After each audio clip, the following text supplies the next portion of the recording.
All right, welcome everybody. This is Dr. Davina, the Program Director for Media and Communications. This is our very first inaugural platform for our MAC Apprentice Series. And this series is designed to give students an opportunity to meet individuals doing different aspects of work as it relates to scholarship, social conscious work, and practices in the area of media and communication. So our first guest tonight is Tom Tresser. Tom is no stranger to Adler University by any means and will soon be no stranger to MAMC. He's done plenty of work. He's been out on the field for probably, I think I saw over 40 years. Author, civic educator, public defender, and so he's going to share with us tonight, and then we'll open up the floor for some Q&A. So Tom's going to share for about 15 minutes. Tom, welcome, and I'm going to mute my mic so you can share for about 15 minutes, and then we'll unmute everybody and invite Q&A. Okay. Hi, Tom Tresser here. Since 1974, I've started or led 13 nonprofit enterprises in the areas of the arts, community development, and civic engagement. Some were short-lived, to design to meet a particular need or crisis. One will celebrate its 30th anniversary in January of 2017, and a few of my nonprofit efforts are currently alive, and I'm working on them right now. What I'd like to do tonight is to share a few nonprofit lessons I've learned along the way. Number one, what makes the nonprofit enterprise so special anyhow? Now, an essential insight is revealed on this chart right here that shows the sources of revenue for nonprofit organizations in the USA. Now, we want to note the portion of the revenue that comes from fees, and I've circled them in green. And guess what? In no case do the people who use nonprofits pay 100% of the cost of using those services or products. In fact, I think it's fair to say that the people who do use our services never pay the full cost of delivering those services. And that leads us to number two, because nonprofits are driven by mission and passion. We seek to serve, to solve, and to change. We want to undo bad things, but we also want to create new things and good things and serve the unserved. Therefore, nonprofits are not ruled by the bottom line as our businesses are. Number three, the power of passion. Now, passion is one of my favorite words. Without it, human life would be dull indeed. But without it, our world of nonprofits is now exiting. Would be impossible. And so, what drives you? What do you stand for? What makes you mad? What inspires you? What type of thing do you like to do such that when you do it, you lose track of time? These things are the core fuel rods of our sector. And I would say, generally speaking, hire for passion and train for skill. Number four, it's an art and a science.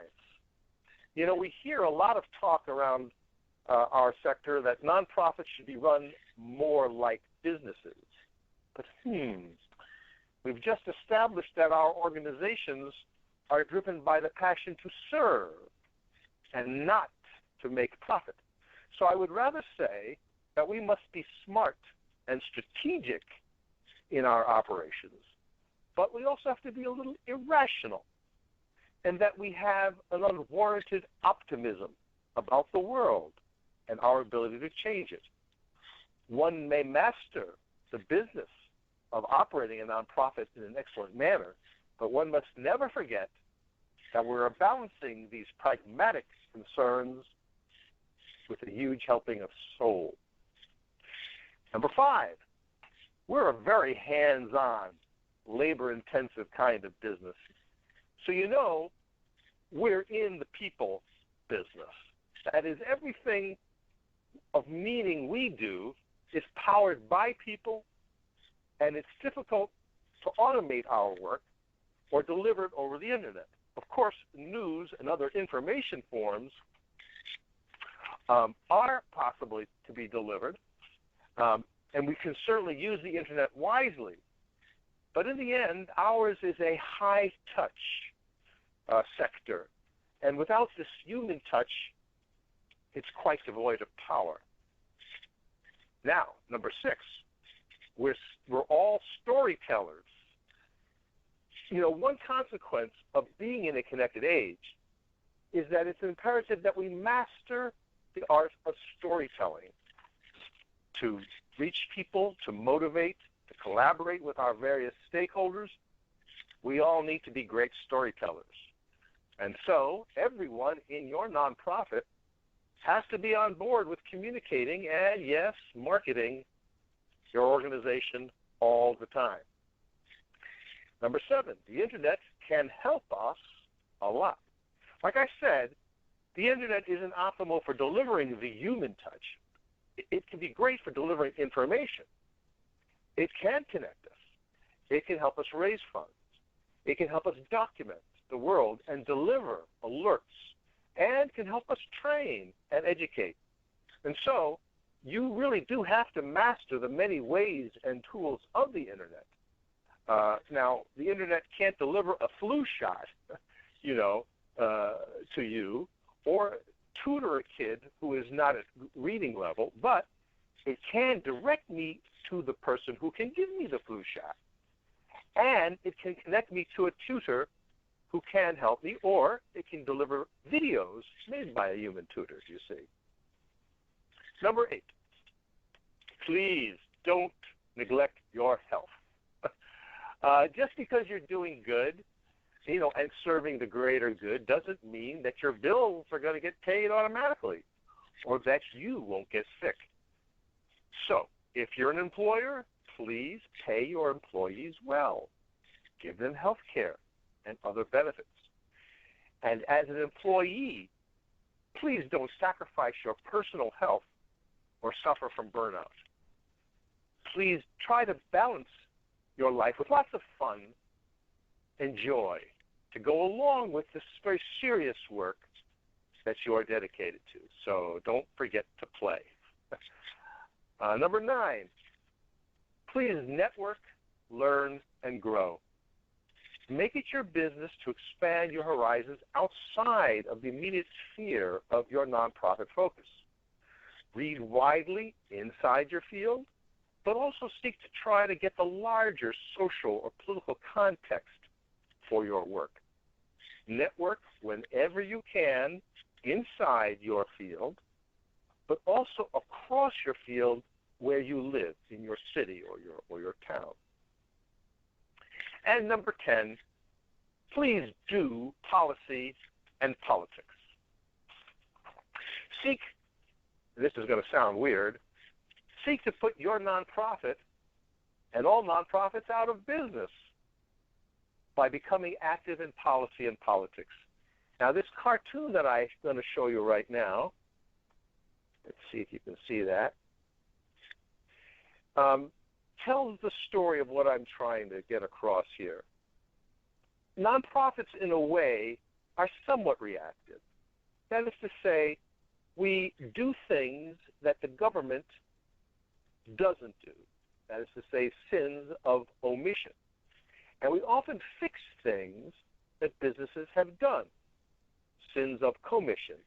So you see here, these sanitation workers are following this herd of elephants with a shovel, you see, and they're not too happy about that.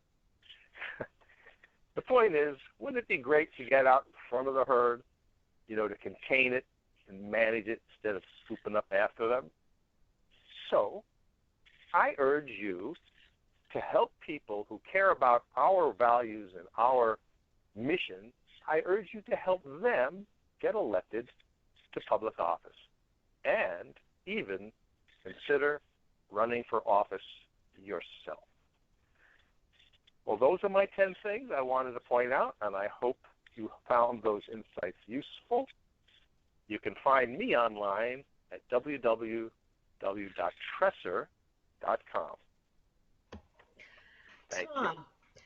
Tom, take a moment and tell them about the work that you are doing in Chicago, because to me that explains these 10 principles that you're actually putting into motion.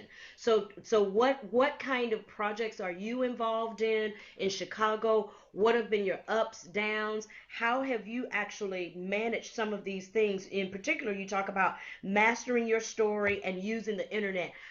What works have you done, and how have you mastered or began to implement media in the work that you do there in Chicago? So what are you doing? How do you use media to do it? Well, I'm probably best known here in Chicago for being a co-leader of something called the No Games Chicago campaign. And this was the effort to derail our bid for the 2016 Olympics, and that happened in 2009. I was one of the chief spokesmen for our group, which was our unpaid volunteers. We didn't even have an office. I created and managed the website at nogamechicago.com, and I was often on TV and radio explaining to people why we were doing what we were doing. And so we had what I call message discipline. That is to say, the organizers working on the project agreed together what would be the best way to speak about our work in public when you knew sometimes you only had 30 seconds. So we used YouTube, we used SoundCloud for recording audio and hosting audio, and old school flyers, and we try to mix sort of an in-person, going to community meetings kind of approach with having a very robust website. And over time, we established a lot of credibility, even though, as I say, we had virtually no money or resources. So we were actually a very credible opposition to the mayor and the Olympic Committee, which raised $90 million. So that would be one thing, but that's in the past. Right now, we're working on getting a book out called Chicago is Not Broke, Funding the City We Deserve. So this is a short 90-page book. So it's old school physical publication, but the content is also online at wearenotbroke.org, which is a site I manage. And we're running around the city explaining this content to community groups and trying to change the future of the city and how much money is being spent for people-powered agendas. So I was just at a public meeting just yesterday, and we'll be at one tomorrow. Again, a mixture of strategy, meeting people in person, in community, going online with our content as well.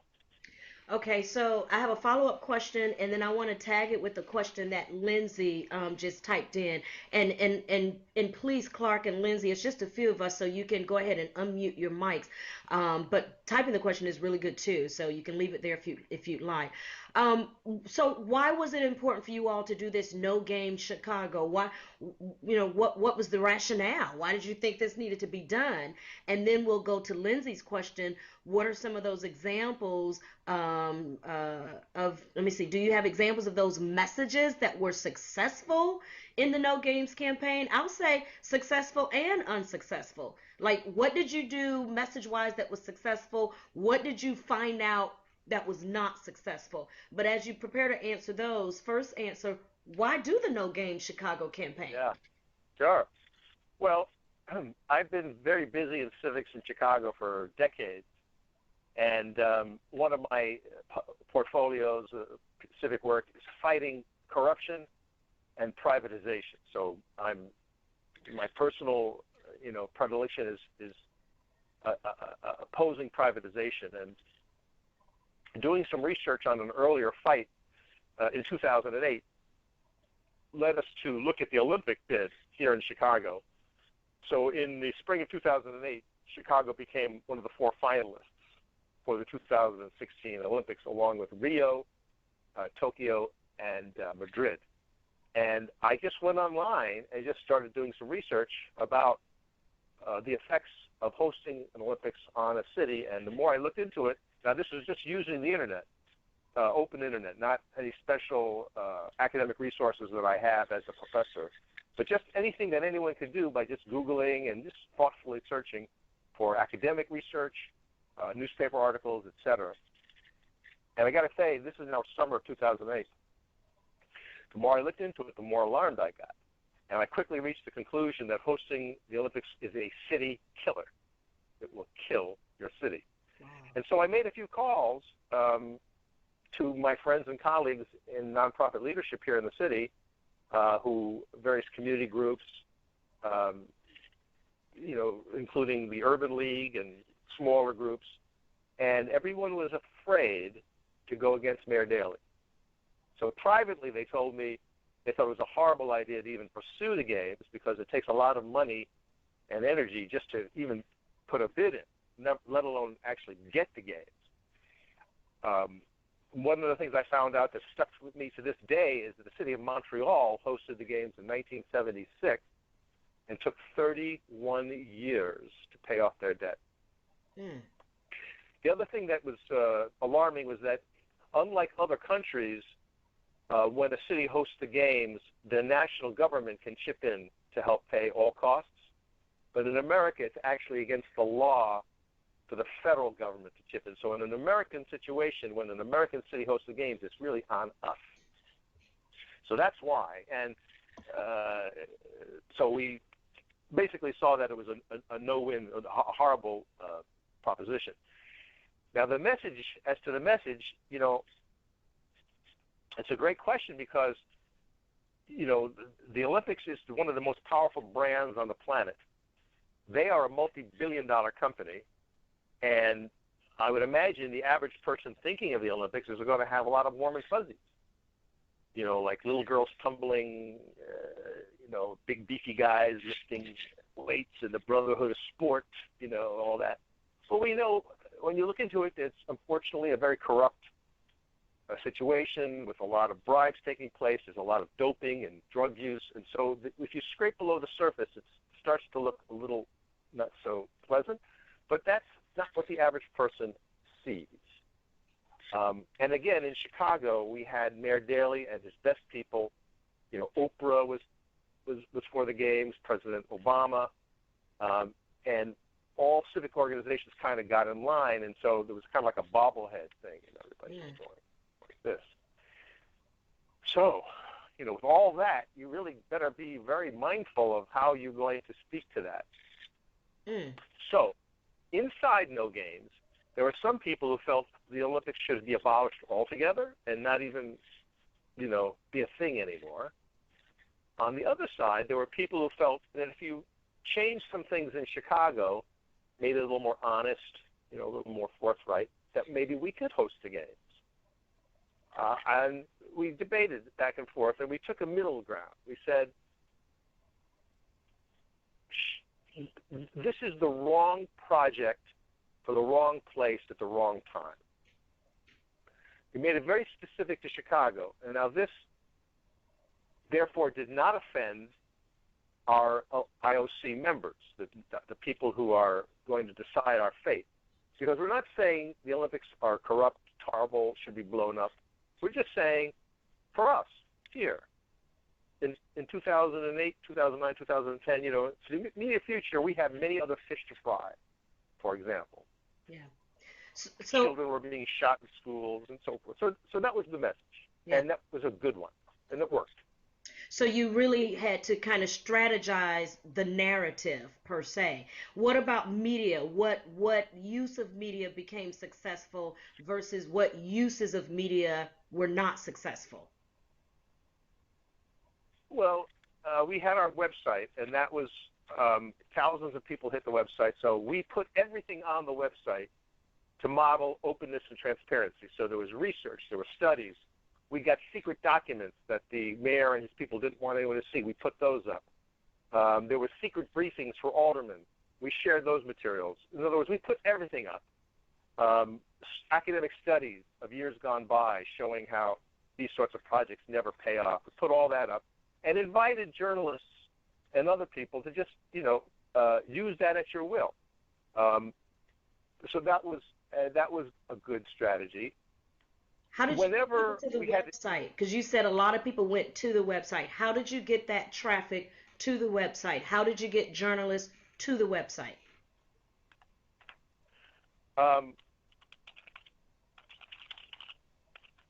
We used a tool called Constant Contact, and so that's how we built our email list. And into that, we have, eventually we built a press list of about 500 people. And I think eventually there were about 5,000 people on the No Games list, so that if you go to our website, nogamechicago.com, you'll see, please join our mailing list. So as organizers, every time we went somewhere, even if it was just 5 people in the room, we always got their contact information. So as good organizers, we would build our list, brick by brick. And we sent out an email newsletter once a week, and then we asked people to share that. And so there was an organic growth to that. Just talking to someone just walking about every day. If anybody in casual conversation felt, sympathetic, I would just get their information and so add it.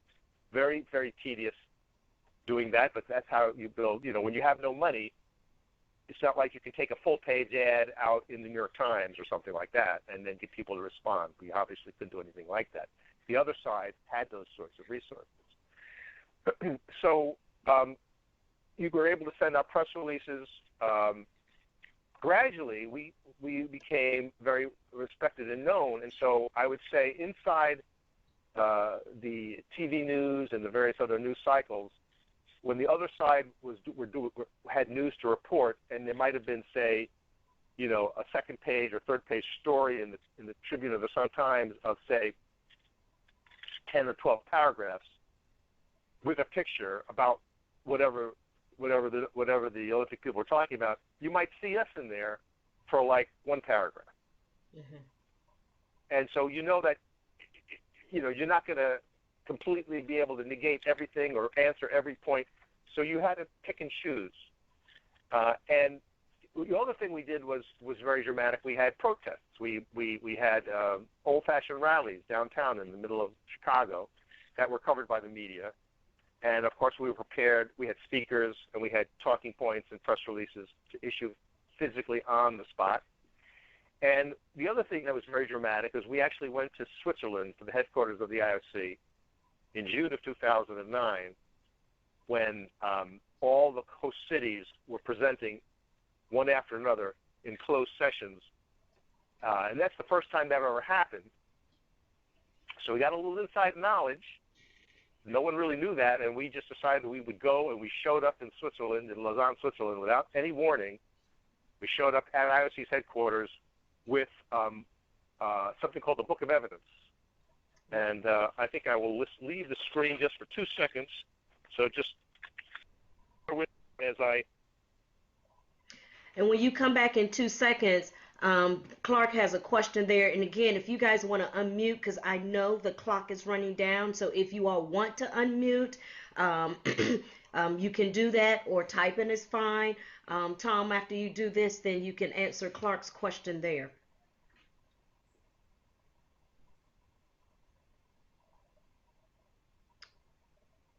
Are you talking, Tom? If you're talking, I can't hear you. You just went silent.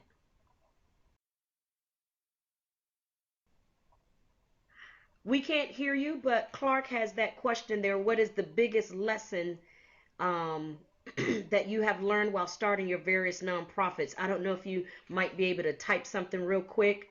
I'm unable to hear you. And then looks like Lindsay is typing as well. So maybe you can answer Clark's question there. So for those of you that are perhaps listening to the recording, Tom is typing a response to a question. What is the biggest lesson that you have learned while starting your various nonprofits? Tom is typing back. Biggest lesson, you must have the heart of a servant and the spirit of a tiger. Now that's what you call an answer. And now Clark is typing back, and we'll let this prepare to bring our discussion to a closing because it is 7 o'clock. Well, 7 o'clock Chicago time? Yes, 7 o'clock Chicago time, 8 o'clock Eastern time. Thank you, Clark. Clark writes, thank you. This is great advice. I really admire your work and thoughts. Thanks for joining us tonight. And Tom is typing back. Thank you. Excellent. Well, Tom, no, this is great. Perfect timing. Tom, thank you for the notes, the reflections. Thank you, Clark, for joining. Lindsay has already dismissed. Thank you all. Have a great night. And we'll see you soon in the world of doing good work. Okay. Good night, everybody.